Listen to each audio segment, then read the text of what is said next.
Hello and a warm welcome to the first episode for the month of April 2024 to the BV podcast and a dip into life in lovely rural Dorset. I'm Jenny Devitt. And hello from me, Terry Bennett. In today's episode we'll have some of your letters.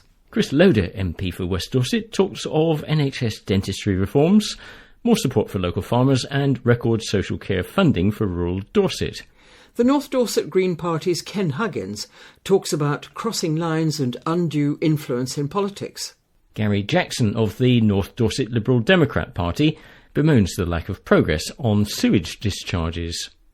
And Gerald Davies of the North Dorset Labour Party says that Dorset Council's housing policies are failing local Dorset people. Andrew Livingston has reported in this month's BV about the reaction to a Sturminster Newton farmer's response to the killing of one of his lambs by a local out-of-control dog. And I've been speaking to Jules Bradburn, organiser of the soon-to-be-launched Dorchester Independent Artisan Market.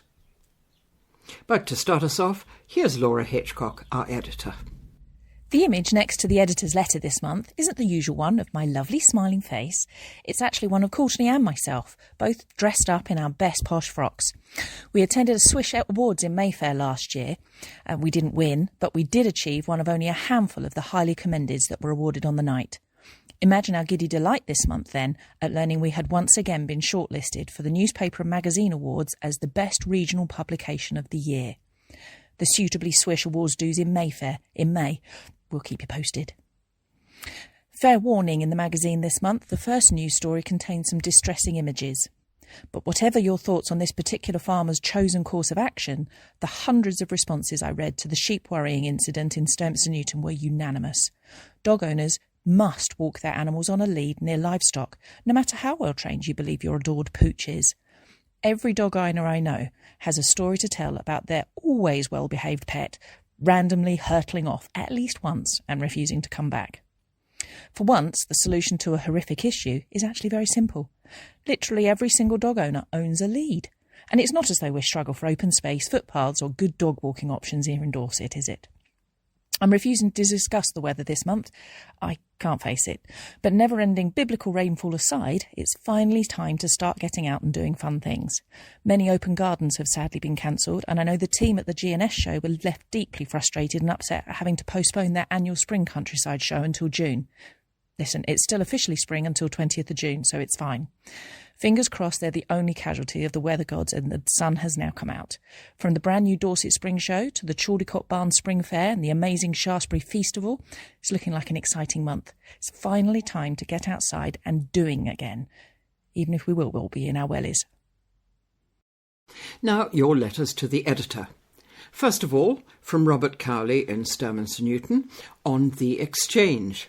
In February's BV, a kind letter described the Exchange as a brilliant community resource, and it is. The 300-seat theatre hosts a rolling programme of shows, cinema and speakers, and also parties and dinners. With the help of staff and volunteers, sometimes working past midnight, the Exchange helped to deliver 72,000 vaccinations over the last 3 years. The income from our shows helps to maintain a community centre with around 30 events each week, including an indoor market and social activities in and around our fully accessible cafe. You can boost your health, well-being, education and culture. You can act, sing, dance and play music. You can improve the quality of your life at the Exchange. Our finances are recovering from the shock of energy price increases, but we must rebuild our depleted reserves to keep delivering to our community and the whole of North Dorset. And that is what we're determined to do. Please look out for and support the many fundraising events taking place this year. Look at our website, pick up a brochure, come and see us. A Friends of the Exchange scheme is due to launch in May, and of course, donations are welcome at any time. An anonymous correspondent writes in respect of the housing crisis in Dorset. I am a palliative care nurse. I know I am good at what I do by the many positive feedback and comments I receive from patients, their families and fellow colleagues. While continuing to work, I've been forced to register my family as becoming homeless. We have rented our current home for 12 years and in that time the rental market has changed significantly.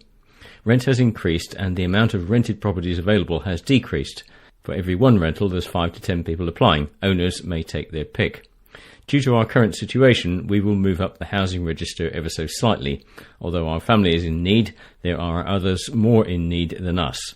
For each social house in Dorset, there can be over 100 people bidding on it. If you don't manage to secure private rent social housing before you leave your current home, then you are placed in a B&B. The housing crisis is real, and many more hard-working families will be put in this position unless the government takes it seriously. I have written to Simon Hoare on other matters in the past but never received a reply. Can he honestly say he's doing a good job for his constituents? Dorset is in a housing crisis, and he should be making this point over and over in government until changes are made. Judith Hewitt of Shroton writes in to say, I'd like to ask your readers if they have memories of living in Shroton, Farringdon or Ranston during World War II that they'd be willing to share, any written memoirs of relatives that lived here and are no longer with us. I'm putting on a history display, she says, in Shroton Village Hall on the 6th of June to commemorate D-Day. Please email me, trevandjude@btinternet.com, with anything you may share. Sally East of Blandford writes about not boring business. Great articles this month on the 3 local businesses, and I never read the business news section. Not because I have any intention of being an accountant or of selling wedding dresses, but I was astounded by how inspiring they were. Like so many of us, I've often toyed with the idea of doing it for myself, and your interviews were a fascinating insight into the brains of the people who do just that. It was striking how similar their attitudes were, and how much I have to learn before I make the leap. Finally, Jerry Saunders from Sherborne writes in about filthy rivers. The Environment Agency's report on sewage overflow into the nation's rivers is alarming. If you haven't checked your local river yet, I urge you to see the full interactive map on the BV magazine. We must demand immediate action and stricter regulations to protect our rivers from further pollution. Dorset's natural heritage deserves to be preserved for future generations. Rural Dorset gains from NHS dentistry reforms, more support for local farmers, and record social care funding for rural Dorset. Chris Loder MP writes as follows. A few months ago, the government announced its plans to recover and reform NHS dentistry, and I'm glad to see that rural and coastal communities such as West Dorset will receive specific benefits this year. I know just how difficult this situation has been and continues to be for many constituents. The reforms will see the introduction of new mobile dental provision to bring dental care to the most remote and underserved communities where there are no NHS dental practices operating. It also includes the introduction of incentives to retain and encourage dentists in areas like West Dorset, starting with the first cohort of dentists later this year. And we will also see an uplift to the minimum payment for units of dental activity, that's UDAs, rising to £28 per UDA this year. While I welcome the fact that these measures will improve accessibility, I still want to see West Dorset recognised as a priority area for further reforms. It's vital that any reforms account for the geographical, demographic and economic challenges we face in rural West Dorset. I've raised these views directly with the Dentistry Minister, and I've also raised my concerns about access to NHS dentistry with the Integrated Care Board at Dorset NHS, which has the ultimate responsibility for commissioning NHS dental services in West Dorset. In the past few months, a growing number of parents have got in touch with me to share their experiences of how exposed and vulnerable their children have been when it comes to discussions around gender identity with third parties. Dorset is in the top 10% of NHS areas for referrals of our children to a gender identity clinic in the UK. This became very apparent a few weeks ago after NHS England announced it was taking the decision to ban the prescription of puberty blockers as there was not enough evidence that they were safe or effective. Last month, I called for an increase in food self-sufficiency levels in the UK and for Grade 1 and Grade 2 agricultural land to remain in food production. At present, the UK is 60% self-sufficient in all foods, but relies heavily on imports of fruit and vegetables. We should be harnessing highly fertile land to take our self-sufficiency levels way above that 60% and to support the farmers who produce much of what we consume in this country. Food security is as important as any other matter. I shall closely monitor the impact of climate change and global insecurity on supply chains. My comments follow the government's announcement of £2.4 billion of annual investment in farming and a legal requirement to publish a food security index every year, with a commitment to ensure that baseline food production of 60% of food is preserved in the UK. Also last month, I was pleased to help secure record funding of £408,022 for adult social care reforms in Dorset.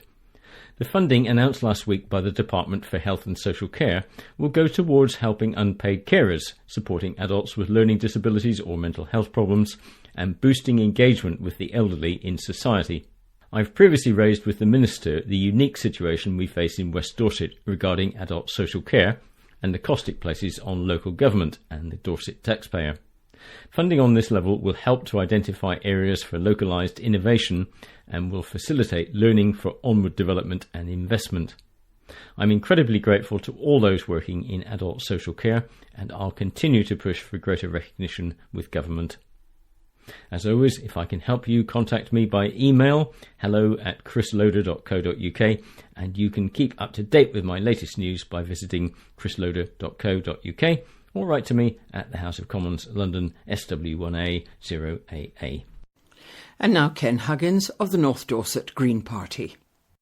Although I'd only ever voted Conservative before, I well remember the sense of anticipation that things were going to change for the better when Tony Blair swept into power in 1997.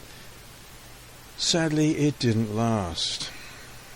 Blair's New Labour certainly introduced some important social reforms, like the minimum wage, for example, but in the end it became all too conservative, supporting market economics, whereby the markets control decisions on the allocation of capital to provide goods and services. Whilst there is absolutely a need for business leaders to help inform the debate on government policies, they should not be allowed to unduly influence policy decisions, because in the main they will naturally seek to obtain the maximum benefit, including profit, for themselves. Whereas the government, of course, must consider the bigger picture. As Labour moves increasingly to the right now, guided by organisations like the Tony Blair Institute for Global Change, it looks to be heading for electoral victory, and vested financial interests are circling, eager to maintain their major influence on government policy making through lobbying, media campaigns and donations. The fossil fuel industry, for example, has influenced government policy so well that Shell and BP are now happily reducing their already half-hearted support for renewable energy and instead expanding their oil and gas operations, all with a total disregard for the planetary consequences, not least the changing climate that is already adversely affecting millions around the world.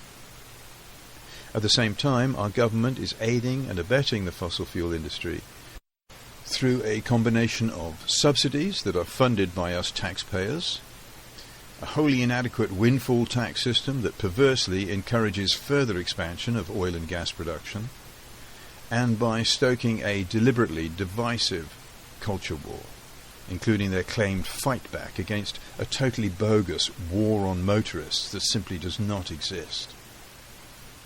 The Tory party's largest donor, Frank Hester, hit the headlines recently with his appalling remarks about a Labour MP. Somewhat less well publicised was the fact that his company makes an outrageous 50% profit from supplying software systems to the NHS. Nice work if you're connected well enough to get it, but hardly a good deal for our struggling and cash-strapped NHS. To any previously Labour or Conservative supporters who are disillusioned by their parties, can I offer the suggestion that you next cast your vote for the Green Party, because you will then send a clear message to all our politicians and help to raise awareness of the true level of public support for the genuinely green policies that we need so urgently now. Double the sewage, triple the stink, Gary Jackson of the North Dorset LibDems writes as follows. The water companies just can't keep out of the news. The figures for sewage discharges for 2023 were issued last week by the Environment Agency. It's been a wet year, but has it been doubly as damp as 2022? All sewage overflows have at last been fitted with monitors, and it's clear that twice as much raw sewage and rainwater has gone into our rivers and the sea this year as in 2022. Discharges into the Stour and its tributaries are significantly up. Wessex Water is spending £3 million per month on upgrades, with work continuing at the sewage works in Gillingham and further work planned at Bourton. These investments are welcome, but we are paying for it. Wessex Water has raised bills by 12% this year. If its plans to triple the spend on sewage treatment improvements are agreed this year by the industry regulator Ofwat, we will see bills rise dramatically over the next few years, by up to 50%. The whole industry has been too slow to respond. The Economist newspaper noted that in 2021, the Storm Overflow Discharges Task Force, a group of conservationists, consumers, the Agriculture Department, the Environment Agency and water industry bodies, concluded that investment to prevent sewage discharges was not worth the tens of billions of pounds it would cost. Meanwhile, Surfers Against Sewage, countless local campaigns and political parties like the Liberal Democrats continue to push hard to change the stinking state of affairs. But where is the haste to fix it? The current government will still allow sewage spills to continue beyond 2040. Ofwat has demonstrated its toothlessness. The Environment Agency lacks the resources to monitor effectively, police the spills and penalise the spillers. Here in Dorset, we understand that Wessex Water performs better than most other water companies. Yes, governments before privatisation spent hopelessly little, but that doesn't mean the present system is right either. The water companies have run up excessive debt to pay holding company dividends, and many are now in deep financial trouble. Little will happen as long as the industry structure and the way it's regulated remains unchanged. We need positive, constructive measures to be put in place to solve the whole challenge of river and sea pollution.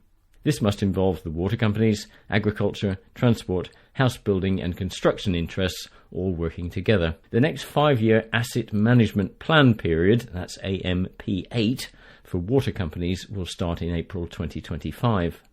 A new government needs to review and change how water utilities are run to ensure a rapid end to sewage dumping and better value for bill payers.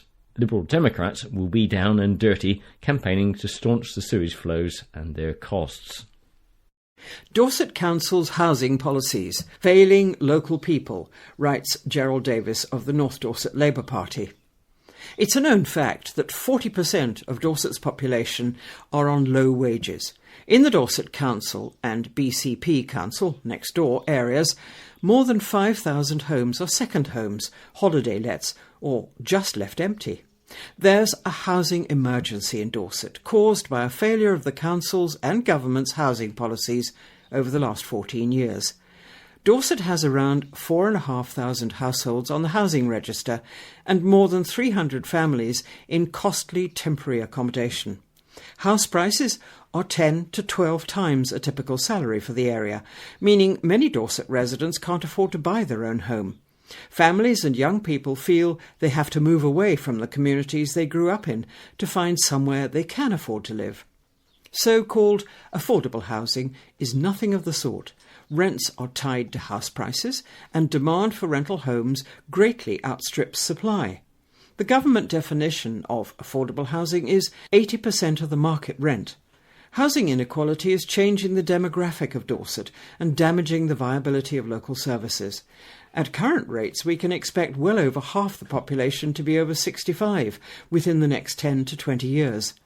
Those Labour councillors elected this coming May will seek to ensure that Dorset Council recognises that good housing is a universal right and produces the new housing strategy within that context, works with the incoming government to enable Dorset Council to build more council homes through a different funding process, significantly increases the proportion of new homes for social rent for local residents, supports community-led and cooperative housing programmes, works with the incoming government to strengthen restraints and restrictions on second homes and Airbnb, acknowledges that the private rented sector currently provides much of the non-owner occupied housing in Dorset and will work with good landlords towards raising and enforcing standards, And finally, reviews the council's homelessness policies and the Housing Advice Service to ensure that they provide fair, humane and supportive practices for all. The serious incident of the dog in the daytime, writes Andrew Livingston. One Sturminster Newton farmer's dramatic response to his lamb's death by dog attack has fuelled an online debate and a call for prosecution. The Easter weekend is synonymous with the return of leaves to the trees, the flowering of daffodils, and the birth of new life on the farm. For Sturminster Newton farmer Stuart Ludwell, however, his Easter weekend left him devastated and enraged after a dog chased and killed one of his lambs. Stuart keeps sheep in the fields next to Sturminster Newton Mill, a popular spot for local dog walkers with a public footpath following the riverbank which skirts two sides of the field. Stuart received a phone call from the Hinton St Mary estate, from which he rents one of his fields, informing him of the incident. And for the farmer, enough was enough. As soon as I was told, he says, that there had been a dog incident in the field, I called my wife to say, "Make a sign." I'd had enough. I found the lamb and took it, with the sign, to the edge of the field where the footpath is, Stuart told the BV. A police investigation has begun in the hopes of finding the owner of the dog that killed the 2-week-old lamb. During the attack, a member of the public intervened and photographed the owner and their dog as they left the field and headed back towards Sturminster Newton Recreation Ground next to the field of sheep. The next day, Easter Sunday, the sign and the lamb created a furore on the Sturminster Newton News Facebook page. A passerby had photographed and uploaded the warning left to dog walkers. Another day passed, and the post was spreading further afield. At the time of writing, it's been shared almost 1,000 times, including by TV's Gareth Wyn-Jones, the Welsh farmer with more than 300,000 social media followers. "Yes, OK, I was in a fit of temper," says Stuart. "I've previously had sheep die from worrying in that field, as well as driven into the river and drowned. I've also had sheep killed at other locations." With the social media post beginning to spread, Stuart was pleasantly surprised that a lot of people were supportive of his actions. Going by what I saw on Facebook, he says, "I'm actually quite positive that the general public do get the message. It's just that one or two people ruin it for everybody else. I think a lot of people are just frustrated that this happens." Despite having now lost 6 of his Llwyn Cross Texel sheep to dogs, the Sturminster Newton farmer feels he has been very lucky. He says, "Other farmers are having much bigger problems, losing a hell of a lot more sheep than me to the exact same issue. It's just ignorant people, and the classic, 'Oh, not my dog. My dog wouldn't do that. My dog wouldn't chase sheep.' But they can't possibly know." Dorset's NFU chairman, Wakely Cox, explained to the BV that sheep worrying is not only an issue during lambing season. Sheep worrying is always a problem throughout the year, he says, but it's worse now because the very young lambs are that bit smaller and easier to catch. The other thing, of course, is the ewe is much more protective of her lambs, so the dog goes to attack the lambs and the ewe comes to protect them, and then the dog attacks the sheep. The law currently states that dogs must be under control when passing through fields with livestock. Wakely believes that this is too ambiguous for some people. For your dog to be under control, it has to be on a leash. It might respond to a whistle or something else, but the dog is not controlled if you can't stop it when it's racing across the field after livestock. Figures released recently by NFU Mutual show that animals worth an estimated £2.4 million were severely injured or killed by dogs in 2023, a 30% increase on the previous year. The southwest is the worst hit region in the country, with casualties totalling £359,000. One of the problems is that farmers don't report the dog worrying incidents very much, said Wakely.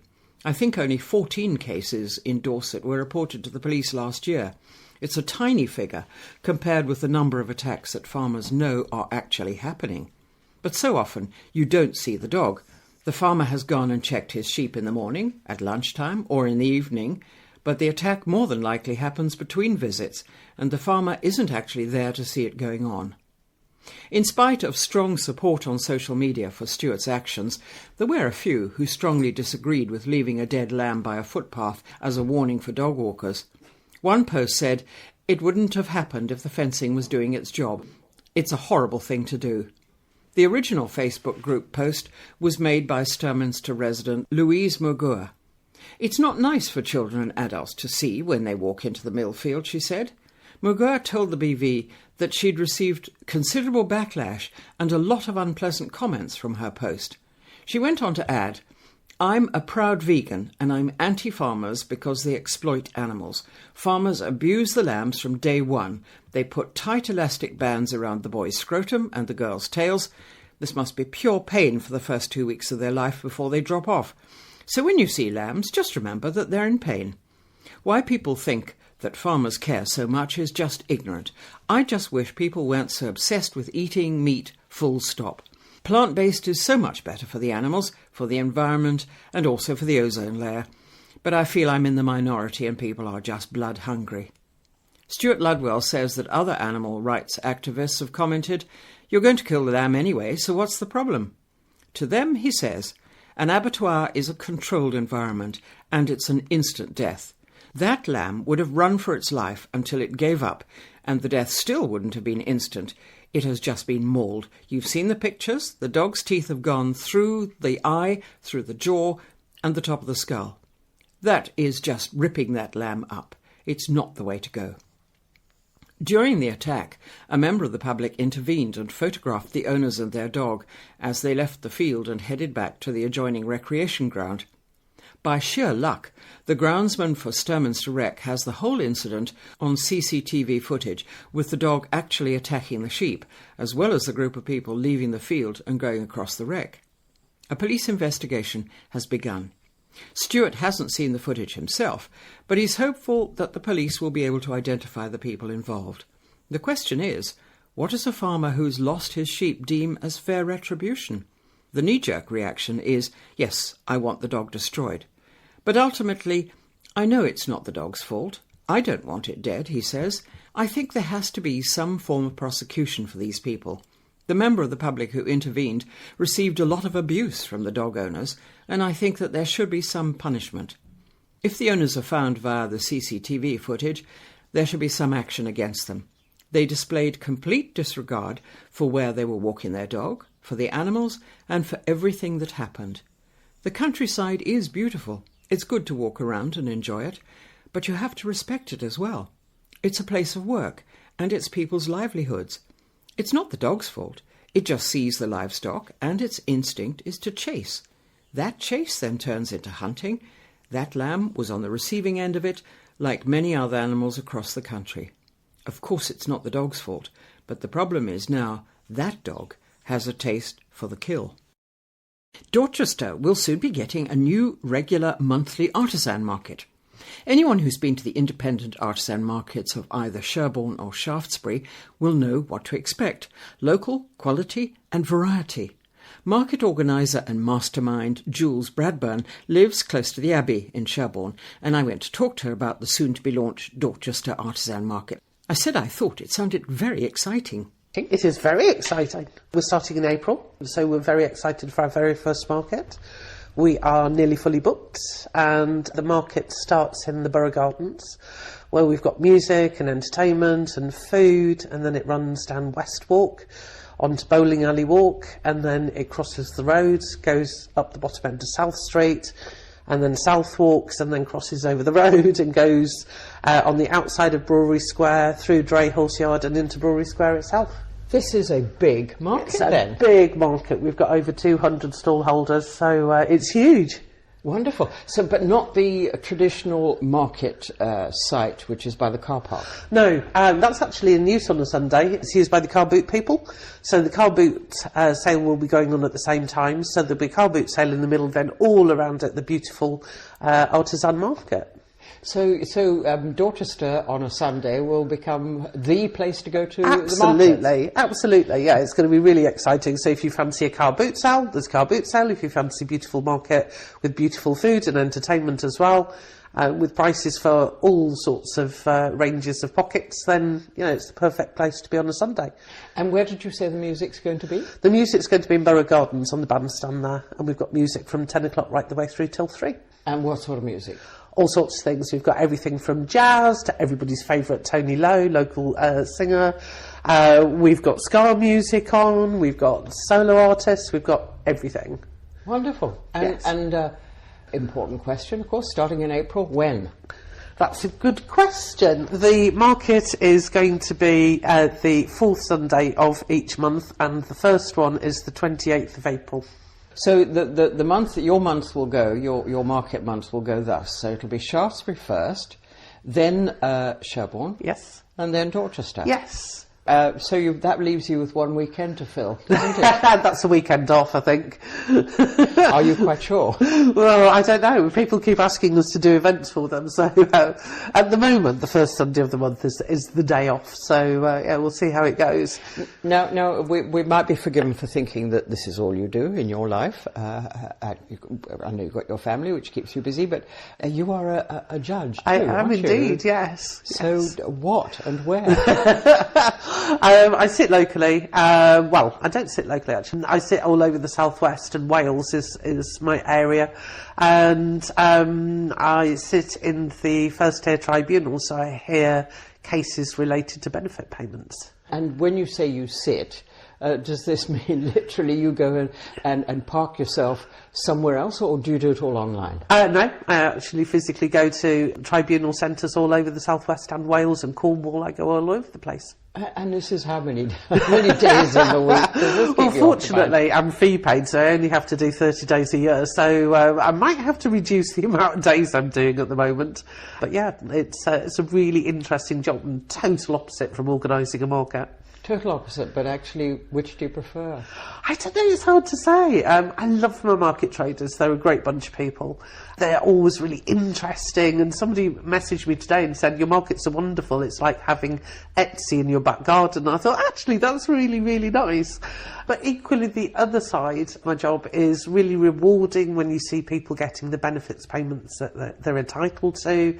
And you can genuinely see relief on people's faces, having battled the system for a long time and people not quite understanding their needs. So that's very, very rewarding as well. Obviously, I don't make the decisions on my own. There's a doctor as well on the panel. So there's a lot of medical records and things to look at. So it's really nice just to see situations settled in the right way sometimes. So that side of your professional life gives comfort. It does. And is rewarding, and the other side gives pleasure. Yes. Well, yeah, I suppose that balances, doesn't it? Very, very nicely. So the markets now. So that's Shaftesbury, Sherborne, Dorchester, in that order. You've got 200 stalls. We have 200 stalls. Yes, we have Shaftesbury slightly smaller. We've got just over 100. Sherborne has 200. Dorchester has 200. We've also taken on Langport, so that's going to be the third Saturday of the month, so that's quite small. It's only, at the moment, it's about 30-40 pictures going across the precinct and then into the gardens behind the hall. We've got that one as well. We've taken on Shaftesbury Food Festival, which will be on the 5th of May. We've taken on the Shaftesbury Christmas Market, that's the 8th of December.